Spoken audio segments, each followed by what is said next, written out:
Donc, persistance du canal artériel. Donc, toujours un peu dans la même logique, un peu d'épidémiologie. Bon, bien évidemment, on parle de persistance du canal artériel à partir du moment où il y a toujours un canal après un mois de vie. Un mois de vie à partir d'âge corrigé. Hein. Et donc, le canal artériel, toujours issu de la même méta-analyse que je vous ai montré, hein, qui a été publiée donc, en 2019, le canal artériel, c'est la troisième cause de malformation cardiaque avec une prévalence estimée à 0,1%, donc 1 pour 1000. Et donc qui correspond à 10% de l'ensemble des cardiopathies congénitales. Donc le canal, il est le plus souvent également sporadique. Il y a un sexe ratio de 2/1 parce qu'il y a une transmission qui peut être liée à l'X. Ça peut être associé à d'autres pathologies telles que la rubéole congénitale, le syndrome de charge pour lesquels je vous ai mis un petit exemple de Colobome ici, le Boite-Wilson, le Loewe-Dietz avec la fameuse luette bifide, le Holterman dont je vous ai parlé juste avant avec la déformation des extrémités, le Digenge que vous connaissez et le Noonan. Concernant l'embryologie du canal artériel, donc le canal artériel dérive donc de la partie distale du sixième arc bronchial, dont la partie proximale donc, forme l'origine de l'artère pulmonaire gauche. Donc c'est pour ça que le plus souvent, vous voyez un canal artériel qui arrive au niveau de l'artère pulmonaire gauche. Et donc, au cours du développement, le canal donc, il migre dans sa partie horizontale de la crosse aortique donc, vers la région isthmique. D'accord ? Donc ici, hop, il va migrer complètement comme ça. Et ici, il y a la future crosse de l'aorte qui va se dérouler à gauche et puis les artères pulmonaires. Sur le plan histologique, je ne vous ai pas mis la référence, mais c'est un papier qui a été publié il y a 5 ans et qui reprend un peu l'histologie de différents canaux artériels. Je trouvais ça intéressant. En fait, toute la partie ici, donc vous voyez bien, c'est la partie anténatale. Et après, en pointillé, vous avez la naissance. Donc, je vous rappelle un peu l'histologie en fait d'un canal, donc avec ici donc un endothélium, une média et puis l'adventice ici, d'accord. Et donc en fait, dès la vie fétale, le canal artériel, c'est le siège d'une maturation histologique donc, qui est progressive, donc dès le début, enfin, dès le deuxième trimestre, pardon, de la vie fétale. Et donc on va avoir l'intima, hein, qui est ici, qui va commencer à s'épaissir et qui va s'enrichir donc de substances mucoïdes. Et à partir du deuxième trimestre, milieu du deuxième trimestre, il est rapporté qu'il va y avoir en fait ces coussins intimaux qui vont proliférer de manière tellement importante qu'ils vont commencer à faire saillie en fait au niveau de la lumière du canal artériel. Et donc progressivement en fait, on constate en fait qu'il va y avoir une fermeture progressive en fait du canal artériel et il va y avoir en fait une différenciation précoce des fibres musculaires au niveau de la média, hein, en fait, au niveau ici de la partie musculaire, ici, donc avec des muscles lisses, donc, et donc le développement des récepteurs pour amorcer en fait la constriction du canal lors de la naissance. Et donc, ça va s'accompagner de premières contractions physiologiques. Donc, il va y avoir une dégénérescence en fait au niveau de cette média interne, et puis il va y avoir en fait des phénomènes d'apoptose, des lacs mucoïdes qui vont se remplir de matrices extracellulaires. Et donc, on va passer initialement d'un canal avec une lumière largement ouverte à un ligamentum arteriosum, donc qui correspond en fait à de la fibrose et une lumière complètement fermée.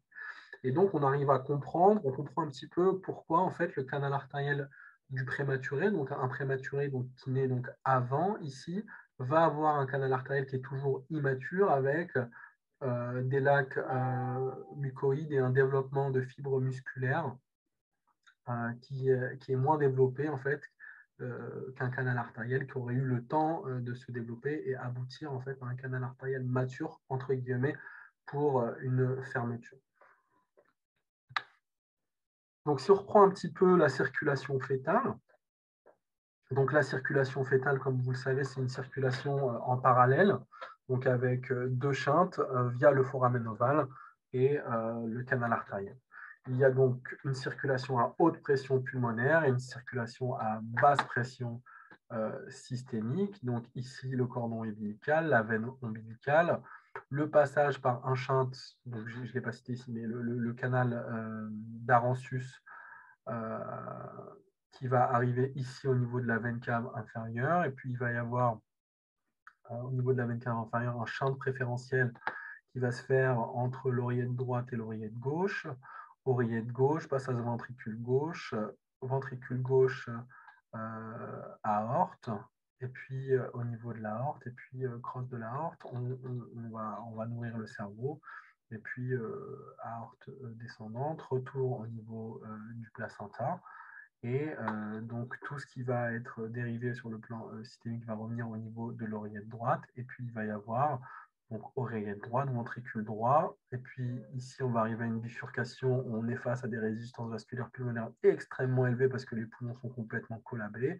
Et donc, il va y avoir un shunt direct au niveau du canal artériel qui va aller se déverser au sein de l'aorte.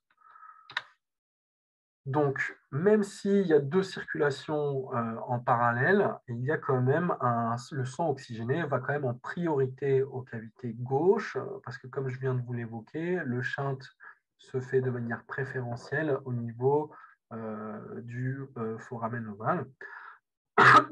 Donc, le placenta et le ductus venosus, donc, ou le canal d'Arantius, vont permettre d'apporter du sang oxygéné. Puis, il va y avoir donc un court-circuit la circulation pulmonaire, donc comme je vous l'ai expliqué, par le canal artériel, le foramen ovale qui permet d'alimenter le cœur gauche, donc ici, donc qui va aller préférentiellement au niveau du cœur gauche, les poumons qui sont vasoconstrictés avec des résistances très élevées, et donc un shunt également préférentiel qui se fait ici au niveau du canal artériel. Voilà, donc une oxygénation, et en tout cas pour l'oxygénation, la circulation, elle est quasi en série avec ces chiffres qui correspondent en fait à des estimations de saturation. Pardon, je ne voulais pas expliquer. Voilà. Donc l'adaptation postnatale à la naissance, c'est une réelle épreuve d'effort en fait pour les enfants. Donc il y a le premier cri et il y a la ligature du cordon qui vont avoir des conséquences directes sur la fermeture du canal artériel. Donc si on résume un petit peu la physiopathologie à la naissance, donc quels sont les facteurs qui favorisent la persistance du canal et quels sont les facteurs qui vont favoriser donc la fermeture. On sait que les PaO2, donc l'oxygène, le manque d'oxygène bas va être un des facteurs favorisant la persistance du canal artériel. Les prostaglandines qui ont été amenées par le placenta tout au long de la grossesse favorisent le maintien du canal artériel. La hausse des pressions artérielles ductales, le NO et l'adénosine sont des facteurs favorisant la persistance du canal, alors que donc, beaucoup d'oxygène va aider à la fermeture du canal. L'inhibition de la cyclooxygénase, qui fait partie de la chaîne de synthèse des prostaglandines, la baisse de la pression artérielle ductale, l'endothéline 1, la noradrénaline, la bradykinine et l'acétylcholine, ce sont des facteurs qui favorisent donc la fermeture du canal artériel. Et donc, on arrive à comprendre qu'à partir du moment où on clampe le cordon, on arrête l'arrivée de prostaglandines massives, il y a le premier cri, ouverture des alvéoles pulmonaires, oxygénation. Le canal va tout d'un coup, les cellules au niveau des récepteurs des canaux vont tout d'un coup avoir beaucoup d'oxygène, plus prostaglandine, et tout ça va favoriser la fermeture du canal artériel. Donc, comme je vous le dis ici, donc augmentation des résistances vasculaires systémiques et diminution des résistances vasculaires pulmonaires, parce qu'il va y avoir donc les poumons qui vont progressivement s'expandre. Et donc, il va y avoir une inversion du shunt par le canal artériel, parce que comme vous l'avez déjà vu, le canal artériel chante selon les résistances, le rapport des résistances. Donc à partir du moment où les résistances systémiques sont supérieures aux résistances pulmonaires, il y a donc un shunt qui passe de droite-gauche à gauche-droite.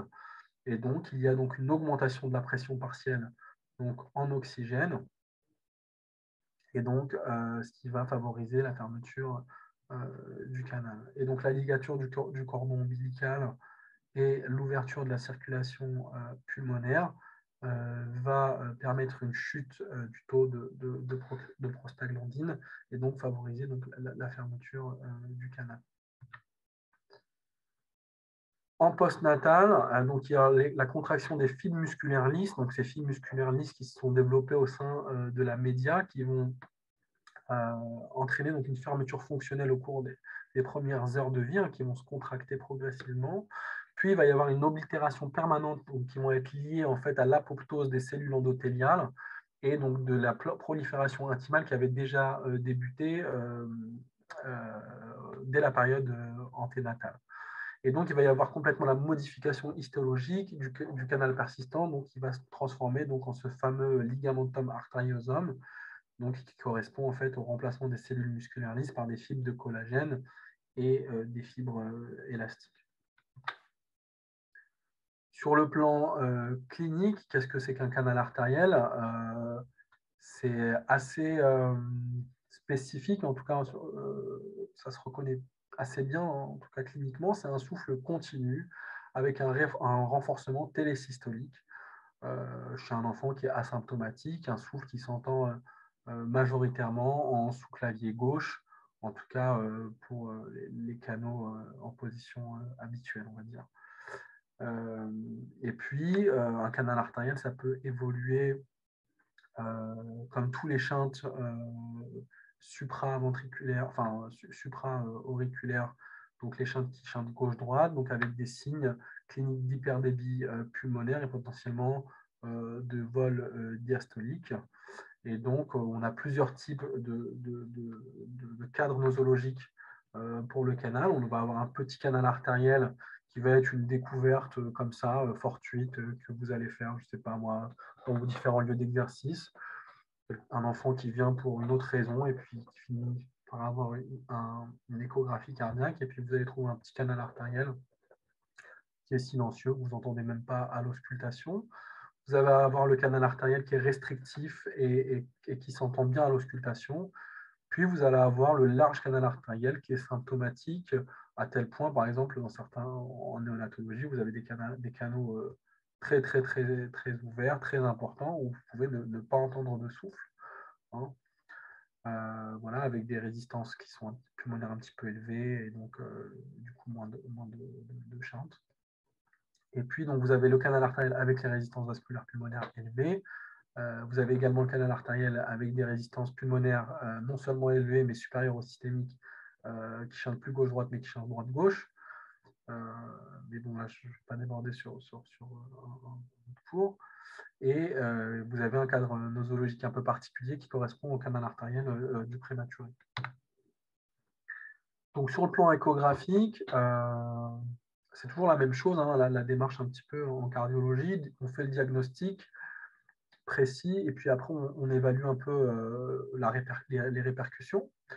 Donc, c'est important donc, de diagnostiquer le canal artériel, être sûr qu'il est isolé ou associé à d'autres choses, et puis après, d'évaluer en fait l'importance du shunt. Et donc, l'importance du shunt, elle dépend de la taille du canal et elle dépend, comme je vous l'ai déjà dit, du rapport des résistances vasculaires pulmonaires et systémiques. Et donc, on va regarder le sens du shunt. Si je chante gauche-droite sur un canal, c'est que j'ai des résistances vasculaires pulmonaires plus faibles que mes résistances vasculaires systémiques. Si je chante gauche-droite sur un canal, c'est que mes résistances pulmonaires sont supérieures à mes résistances systémiques. Et puis, on peut également évaluer donc, la vélocité du canal en regardant, en mettant un flux Doppler dessus. Donc, vous voyez déjà au Doppler couleur, et puis vous voyez également au Doppler continu. Donc, vous voyez le pic systolique et puis la décroissance diastolique ou une décroissance modérée diastolique qui voudrait dire potentiellement c'est associé à des résistances pulmonaires élevées. Et puis, bien évidemment, vous évaluez l'importance du débit par la dilatation des cavités gauches, car le canal artériel, comme les shunts interventriculaires qui vont vous être présentés par le docteur Igli, sont des shunts qui dilatent donc les cavités gauches par un retour gauche majoré. Et donc, on évalue donc une surcharge volumique. Je vais vous montrer certaines coupes échographiques. Et voilà. Et puis, comme tous les shunts, bien évidemment, si le trou est très très gros, ça veut dire qu'un trou très gros égalise les pressions. D'accord ? Mais par contre, ce n'est pas parce qu'on a un trou qui est gros qu'on a une égalisation de pression, qu'on a une égalisation de résistance. Même si on a un trou qui est gros, on peut tout de même avoir un canal qui chante parce que le rapport des résistances est toujours dans un sens ou dans l'autre. Et puis, on peut également évaluer un canal qui débite de manière importante avec un flux nul ou un vol diastolique dans l'aorte abdominale. C'est le même raisonnement, je dis ça pour les cardiologues adultes, c'est le même raisonnement que pour les insuffisances aortiques sévères. Hein, globalement, à partir du moment où il y a un shunt au niveau du canal, on peut avoir un vol diastolique. On peut voir ça au niveau de l'aorte abdo, soit on peut le voir au niveau de l'artère cérébrale moyenne, mais c'est quelque chose qui se voit plus en néonatologie, où vous avez en fait des fentes au niveau de la boîte crânienne qui sont ouverts. Et puis après, si vous avez des critères de fermeture, eh bien, il faut l'évaluer sur le plan morphologique en vue d'une potentielle fermeture percutanée. La fermeture percutanée qui est globalement le gold standard à l'heure d'aujourd'hui. Donc les différents types de canaux, donc ce que l'on dit, c'est qu'un petit canal, c'est moins de 2 mm.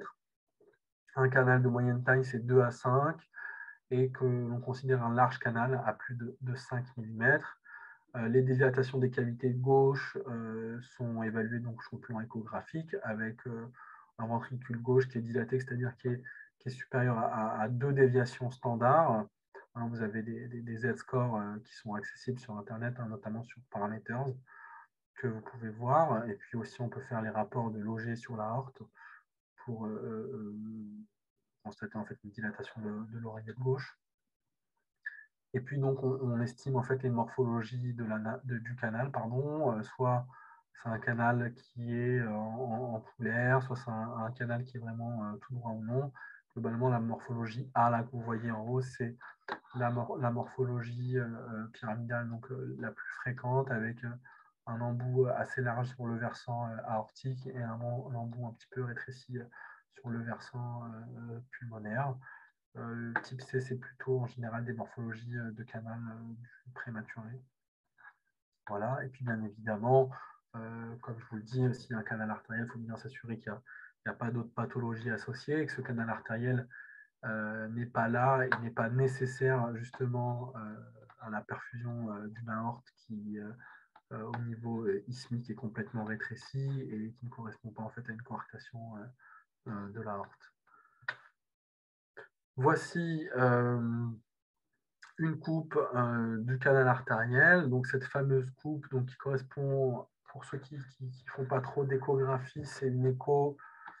C'est une coupe très haute qui correspond un peu à un parasternal petit axe, un peu surélevé. Vous voyez ici, en fait, il y a l'aorte, mais vous ne voyez pas la valve aortique.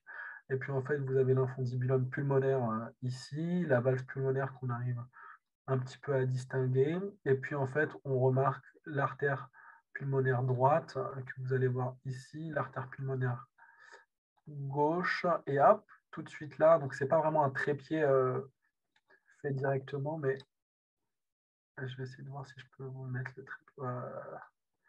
Voilà, là, c'est le trépied. Donc, on a... Bon, je vais vous montrer une autre coupe où on voit mieux le trépied. Donc, on voit ici en Doppler couleur, donc en bleu, ici, donc l'artère pulmonaire droite, l'artère pulmonaire gauche, et hop, on voit un flux rouge qui arrive. Hein. Ici, on a la aorte, et puis on a le flux rouge qui arrive ici du canal artériel qui se déverse au niveau de l'artère pulmonaire, au niveau du tronc. donc juste à côté de l'artère, l'AP branche gauche, et qui arrive juste ici. Ça, c'est un autre canal, et là, on arrive à bien voir la fameuse image du trépied. Voilà, ici. Donc là, on voit le trépied, on voit bien donc un départ tout à droite, un départ au milieu, un départ sur le côté. Je conseille vraiment de faire très attention et de ne pas mettre la couleur dès le début et d'essayer de trouver cette image en trépied avant de mettre la couleur, parce que si vous avez un canal artériel qui chante droite-gauche, vous ne verrez pas de flux rouge qui arrive au niveau des artères, de l'artère pulmonaire, mais ça sera toujours bleu parce que les résistances vasculaires pulmonaires seront supérieures aux résistances vasculaires systémiques. Et donc, vous pouvez passer à côté d'un canal artériel en pensant que c'est l'artère pulmonaire gauche. Hein. D'accord ? Et donc là, on voit bien l'image du trépied et on voit sur le Doppler couleur qu'il y a un flux rouge qui arrive côté gauche et en fait qui correspond à un canal artériel qui est assez large.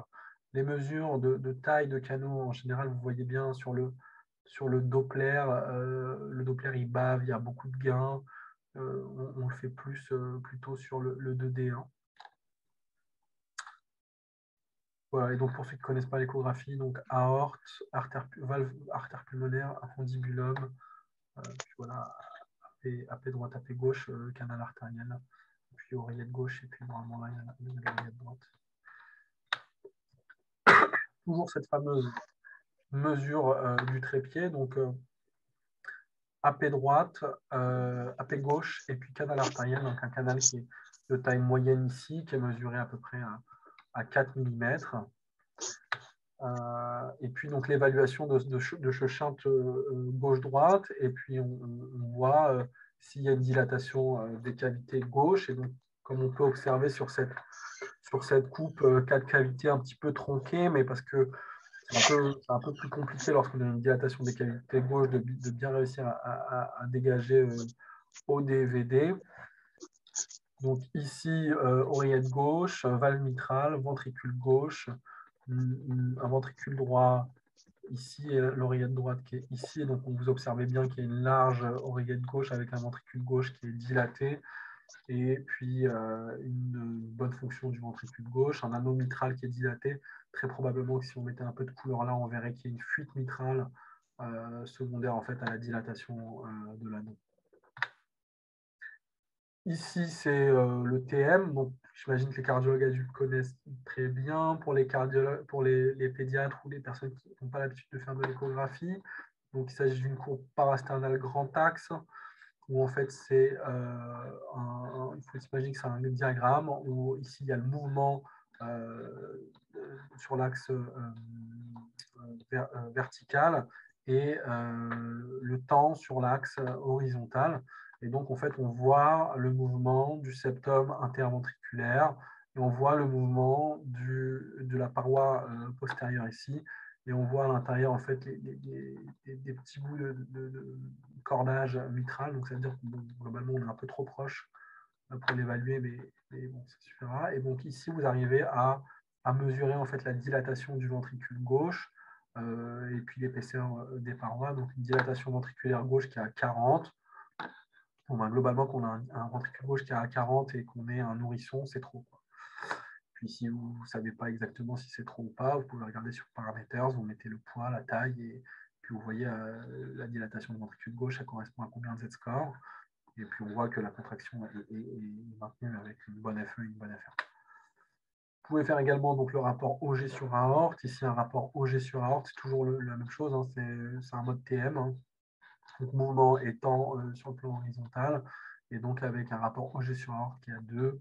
Généralement, on dit que supérieur à 1,5, c'est qu'il y a une dilatation, mais c'est pour avoir des idées de cut-off, mais globalement, ça se voit un petit peu. Quoi. Les indications de fermeture du canal artériel, donc bien évidemment, c'est le canal artériel qui est symptomatique, qui est large avec une hypertension pulmonaire, ou le canal artériel qui est restrictif avec l'hyperdébit. Et donc, l'hyperdébit que vous évaluez sur la dilatation des cavités gauches. Le canal artériel qui est petit, qui chante, mais avec un souffle et sans dilatation des cavités gauches, peut également être une indication de fermeture. C'est un grade de recommandation 2A. notamment par rapport au surrisque potentiel de développer des endocardites, même si le nombre d'endocardites rapportés sur des petits canaux artériels n'est pas très importante. Et donc, on peut également l'envisager sur des canaux sans dilatation, sans souffle, toujours pour ce risque hypothétique d'endocardite. Et les canaux bidirectionnels avec hypertension réversible après administration de vasodilatateurs pulmonaires. Ça veut dire que globalement, on est assez rassuré, on pense que l'hypertension pulmonaire va s'amender et donc qu'on peut fermer ce canal. Bien évidemment, il existe des contre-indications. Donc, le canal artériel qui chante droite-gauche sur une maladie pulmonaire, notamment chez des prématurés qui ont une évolution sévère de MMH ou d'autres pathologies pulmonaires qui font que les résistances pulmonaires sont très élevées et donc qui ne répondent pas à l'administration de vasodilatateurs. C'est une contre-indication parce que globalement, le canal artériel sert de soupape et donc il ne faudrait pas le fermer. Et puis, qu'est-ce qui se passe en fait si le canal artériel ne se ferme pas et comme on ne le ferme pas spontanément, globalement, il y a l'insuffisance cardiaque sur la dilatation progressive du ventricule gauche qui a une compliance qui est moins bonne que le ventricule droit et qui est limitée. Hein.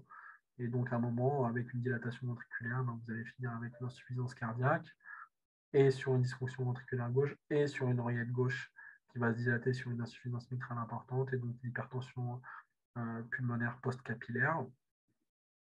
Et puis, le syndrome d'Eisenmenger, si il y a un shunt gauche-droite qui va faire l'alvéolite et l'artériolite au niveau pulmonaire. L'endocardite, on en a parlé.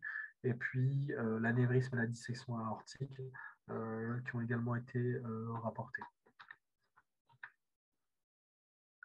Donc, historiquement, c'était une fermeture chirurgicale par thoraco-postérolatérale gauche.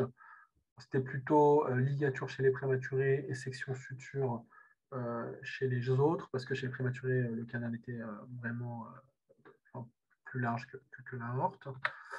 Et puis, en termes de complications chirurgicales, il y avait donc les hémorragies, les lésions du nerf récurrent gauche, donc qui donnaient une paralysie de la corde vocale, lésions du nerf phrénique gauche avec une paralysie de la coupole diaphragmatique gauche avec une coupole diaphragmatique qui est ascensionnée, qui ne se baisse plus, et donc des difficultés potentielles à l'extubation, et puis à la reprise d'une respiration spontanée. Les plaies du canal thoracique qui peuvent donc donner des chylothorax, la coarctation de l'aorte, et puis ligature de l'artère pulmonaire gauche et de l'aorte ascendante qui peuvent également exister. Et puis, chez les prématurés, la fermeture du canal, en fait, à partir du moment où vous avez des poumons qui sont moins matures et qui ont eu l'habitude de fonctionner avec un autre régime de pression, lorsque vous changez le régime de pression de manière un peu importante, il a été rapporté que chez le prématuré, la fermeture du canal artériel, après la fermeture, il y avait un déséquilibre, en tout cas hémodynamique et respiratoire important. C'est ce qui nous est rapporté par les néonates à chaque fois qu'il y a un canal artériel du prématuré qui est fermé. Globalement, c'est un enfant auquel ils vont faire très très attention en post-opératoire immédiat. Donc globalement maintenant le standard of care, donc la référence c'est la fermeture par cathétérisme, fermeture par cathétérisme pour lesquels il y a plus de 50 ans soit plus de 60 ans même de recul maintenant. Voilà, je vais vous montrer quelques boucles de cathé. Globalement, il y a différents types de prothèses qui existent. Ça part du coil jusqu'à la grosse prothèse ADO, et ça dépend de la taille du canal, de la forme du canal, et c'est une décision bien sûr qui est prise par le cathétériseur. Il existe des complications également pour la fermeture du canal par cathétérisme. Il y a la migration et l'embolisation de la prothèse, la coarctation, la sténose de l'artère pulmonaire gauche, étant donné que l'on met la prothèse à cet endroit-là, et donc vous voyez qu'il y a un saillie de la prothèse en général en post-intervention au niveau de l'artère pulmonaire gauche. un shunt résiduel qui peut exister, une hémolyse, et puis les complications qui sont liées au point de ponction sur des hémorragies ou des fistules qui peuvent arriver de manière secondaire.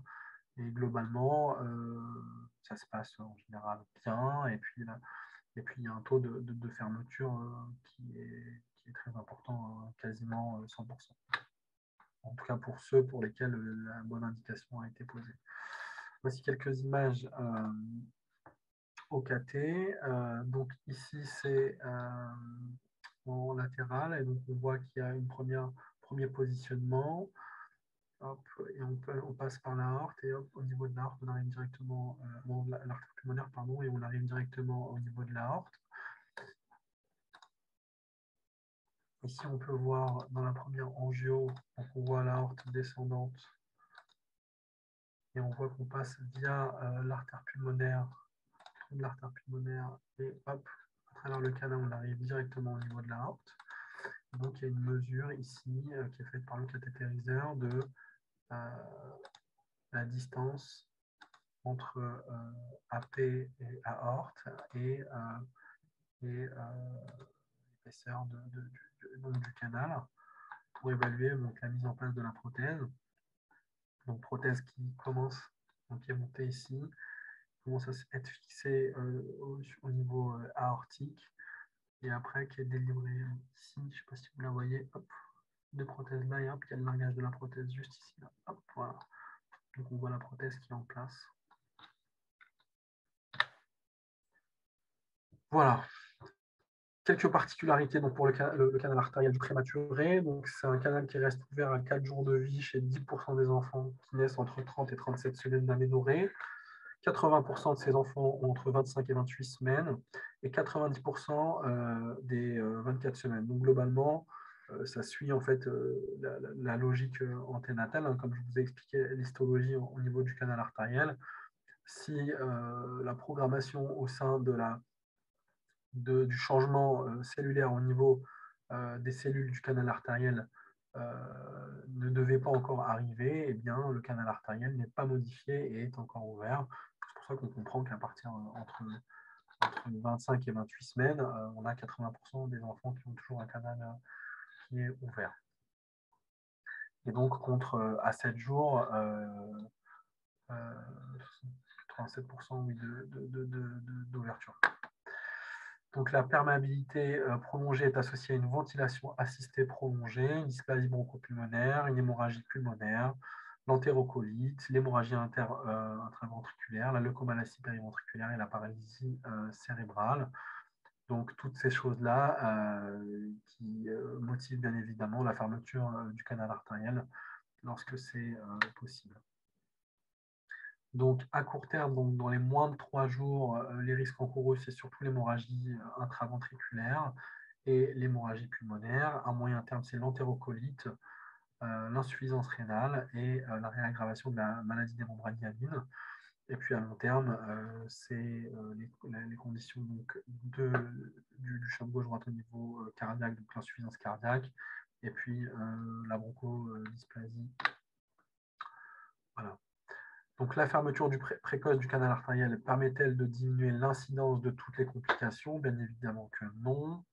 Globalement, qu'est-ce qui est essayé de faire? C'est une prise en charge en néonatologie dans un premier temps médical, avec l'indométacine prophylactique ou enfin l'ibuprofène à l'heure d'aujourd'hui, ou selon certains protocoles de service qui commencent par du paracétamol, qui réduit potentiellement le risque d'hémorragie intraventriculaire et d'hémorragie pulmonaire. Mais globalement, à l'heure d'aujourd'hui, il n'y a pas eu d'études sur les morbidités à long terme, notamment sur la morbidité neurodéveloppementale ou respiratoire. Et bien évidemment, il existe des complications qui sont liées au traitement par anti-inflammatoire pour la fermeture, enfin anti-inflammatoire indométacine pour la fermeture du canal. Je vous rappelle qu'à l'heure d'aujourd'hui, il n'y a toujours aucune étude qui a été publiée montrant l'efficacité, ou en tout cas la non-infériorité du paracétamol versus ibuprofène pour la fermeture du canal artériel. Donc il y a des études qui sont en cours. Et puis, donc voilà, donc la conduite à tenir typique, c'est en première intention ibuprofène, enfin paracétamol plus ibuprofène ou ibuprofène ou indométacine, ça dépend des protocoles de centre. Et puis en deuxième intention, donc cathétérisme ou chirurgie. Et donc, sur le plan hémodynamique, quand est-ce qu'on dit qu'il y a qu'il est significatif hémodynamiquement? Donc, cliniquement, ce qui est très important, c'est est-ce qu'il y a encore la dépendance à la ventilation? Est-ce qu'il y a une surcharge à la radio de thorax? Pardon. Est-ce qu'il y a des signes d'hypodélie systémique, hein, notamment avec le vol diastolique? Est-ce que les pouls sont très amples et est-ce que la tension diastolique est très basse? Donc, tout ça qui témoigne en fait du shunt gauche-droite.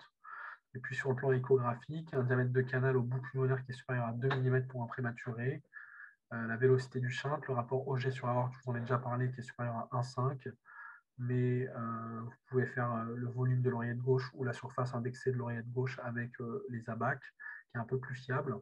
Puis toujours cette dilatation du ventricule gauche, donc supérieure à 2 Z-score. Puis après, il y a d'autres, certains paramètres qui sont plus utilisés par les néonates. Donc la vitesse moyenne dans la paix gauche à 45-50 cm par seconde et la vitesse télédiastolique à 20 cm par seconde. Et puis diastole nul ou vol diastolique au niveau de l'aorte abdo, ça on en a parlé. Et puis au niveau de l'artère cérébrale moyenne. Voilà. Et puis bien évidemment l'importance du retour veineux pulmonaire. Plus il y a de shunt gauche-droite, plus le retour veineux pulmonaire au niveau de l'oreillette gauche est important. Donc voilà, donc ça c'est un canal artériel typique. Donc là c'est la fameuse coupe du trépied et on voit bien que le canal là il a quand même vraiment une forme tubulaire, hein, qui part ici. Là, on voit donc là ici c'est la aorte, hein, et on voit le canal artériel qui vient comme ça, qui contourne et qui arrive au niveau de l'artère pulmonaire. Ici on devine en fait l'artère pulmonaire droite. Ici l'artère voilà.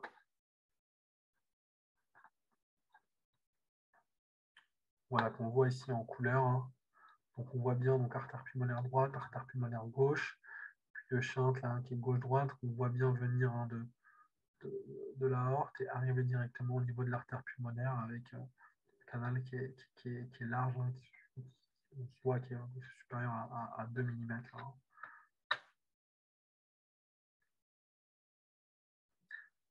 Ça, c'est une image de prothèse. Donc, une fois que la prothèse a été mise en place, donc ici, vous voyez la crosse de l'aorte, avec un flux bleu qui montre bien que le flux bleu, ça veut dire le sang qui s'éloigne de la sonde, hein, la sonde qui est ici, hein, d'accord.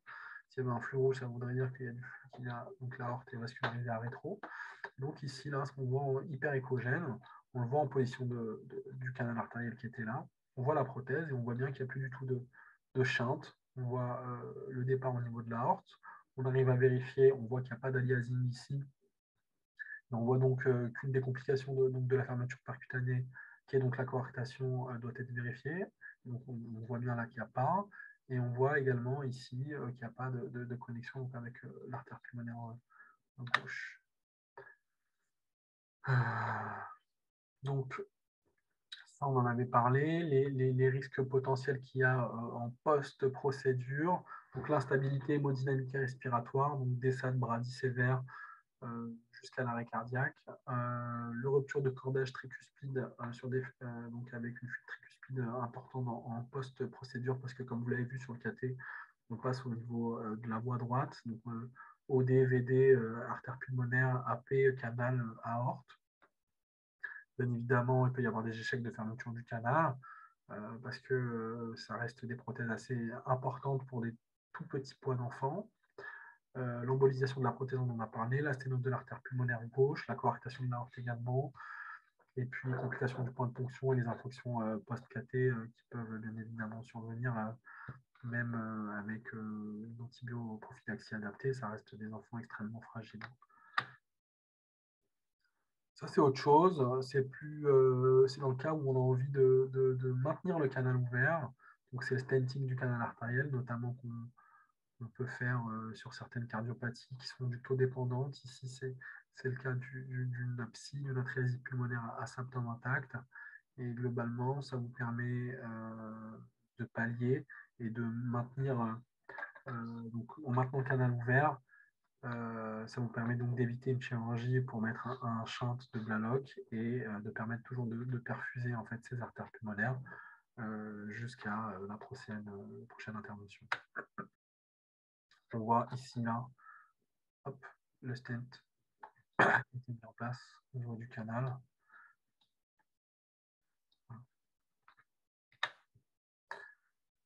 Le canal artériel est aussi la fermeture anténatale du canal artériel, fermeture ou restriction du canal artériel anténatal.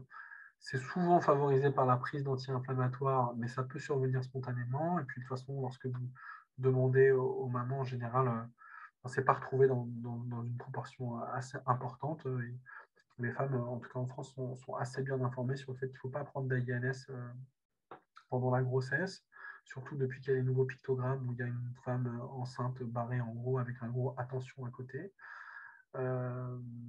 Voilà, et puis donc il y a un autre shunt intracardiaque qui va augmenter, donc augmentation du débit sanguin à travers le foramen ovale, et donc diminution du flux sanguin à droite, et donc il y a une modification importante de la post-charge. Il faut s'imaginer que maintenant le ventricule droit, en fait, face à lui, en fait, il a deux poumons qui sont complètement collabés avec des résistances énormes, et donc c'est un ventricule droit qui va tenter de pousser, et qui va en fait se musculariser. Donc, on va avoir une hypertrophie et une dilatation de ce ventricule droit avec une fuite tricuspide associée pour qu'il puisse un petit peu en fait se décharger un petit peu. Et ça peut aller jusqu'à la défaillance du ventricule droit avec une hypertension artérielle pulmonaire et par remodelage vasculaire. Et globalement, en fait, c'est des enfants qui peuvent avoir des signes d'insuffisance cardiaque, des enfants qui peuvent être bleus parce qu'on a un ventricule droit qui est très peu compliant. Et donc, il y a un shunt droite-gauche à travers le foramen ovale qui est forcé ou à travers une CIA. Donc, des enfants en fait, qui sont désaturés. Donc, une réelle cyanose réfractaire aux quatre membres.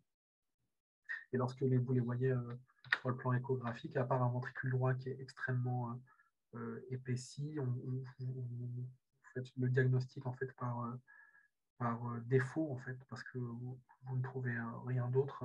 Il n'y a pas d'obstacle à l'éjection droite, il n'y a pas forcément d'HTAP, enfin il y a de l'HTAP, mais qui n'explique pas tout.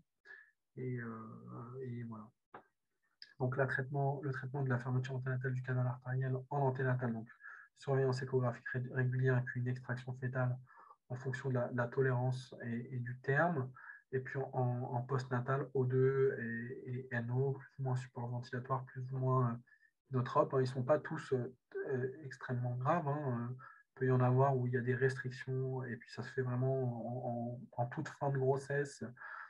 Et globalement, ça va être des enfants qui vont pouvoir bien tolérer. Et puis finalement, il y a des enfants qui tolèrent très mal. Il y a des morts fétales intra-utérines sur les fermetures anténatales du canal. Et puis, quand les principaux, quand la phase critique est un peu passée, c'est une régression spontanée qui se fait en quelques jours, quelques mois, autour de 3 mois après la naissance, pour que le ventricule droit se remette à remplir son rôle de bonne compliance et qu'il se réhabitue à se contracter face à des résistances pulmonaires qui sont basses. Et voilà.